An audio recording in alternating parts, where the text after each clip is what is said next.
ഇതൊക്കെ ഇവിടെ ഒതുക്കി വെച്ച ഡിസൈനർ സമ്മതിക്കണം. എന്താ വെച്ചാൽ ഞാൻ ഈ മേഖലയിൽ പ്രവർത്തിച്ച ഒരാളായതുകൊണ്ട് എനിക്ക് ഇത് വല്ലാതെ ഒരു ഇമ്പ്രസ്ഡാണ് ഇതൊക്കെ ശരിക്കും പറഞ്ഞാൽ. ഇവിടെ നമുക്ക് വേണ്ട എല്ലാ സാധനങ്ങളും ഉണ്ട്. നമ്മളിപ്പോൾ നമ്മുടെ നാട്ടിൽ കാണാത്ത, നമ്മൾ ജീവിതത്തിൽ കാണാത്ത ഒരുപാട് സംഭവങ്ങൾ. അത് തന്നെ വെച്ചാൽ ഇതൊക്കെ കണ്ട മീനാണ്. ഇത് മീൻ തന്നെയാണ്. ഇത് പൊരിച്ച മീനും കാര്യങ്ങളൊക്കെ വെച്ചിട്ട് ഇത് പീസാക്കിയ മീൻ. ഇതൊക്കെ ഇവിടുത്തെ എന്തൊക്കെയോ ഡിഷസാണ്. ശരിക്കും പറഞ്ഞാൽ ഇതിൻ്റെ പേരൊന്നും എനിക്ക് പറയാൻ പോലും പറ്റില്ല.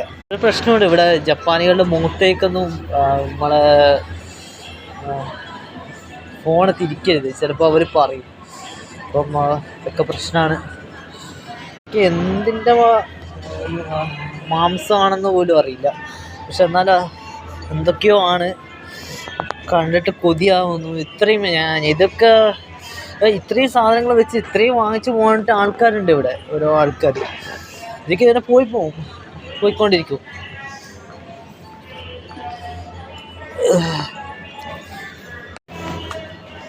ഇത് വെച്ചാൽ ഇവിടെ ഇതൊക്കെ എന്താണെന്ന് പോലും അറിയില്ല. പക്ഷെ എന്തൊക്കെയോ ജപ്പാനികൾ യൂസ് ആക്കുന്നതൊക്കെയാണ് നമ്മുടെ നാട്ടിലൊക്കെ ഉണ്ടാവും.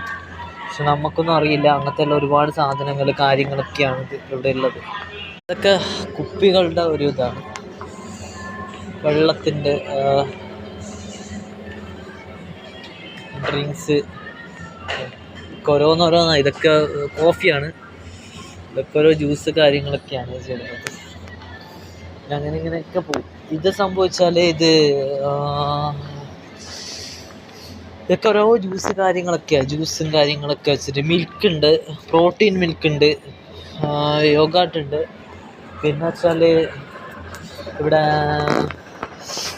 ഇങ്ങനെ നമുക്ക് കുടിക്കാൻ പറ്റുന്ന മിൽക്കുണ്ട്. പിന്നെ ഓരോരോ മിൽക്കുണ്ട്, ഓരോരോ കമ്പനിയിൽ ഓരോ മിൽക്കും കാര്യങ്ങളൊക്കെ ഉണ്ട്. ഇത് വെച്ചാൽ ഓരോന്നിനും ഓരോ വിലയാണ്. എല്ലാത്തിനും ഓരോ ക്വാണ്ടിറ്റിയാണ്. പക്ഷേ വ്യത്യസ്തമായിട്ടുള്ള ക്വാളിറ്റിയാണ് സാധനം കാര്യങ്ങളൊക്കെ വെച്ചിട്ട്.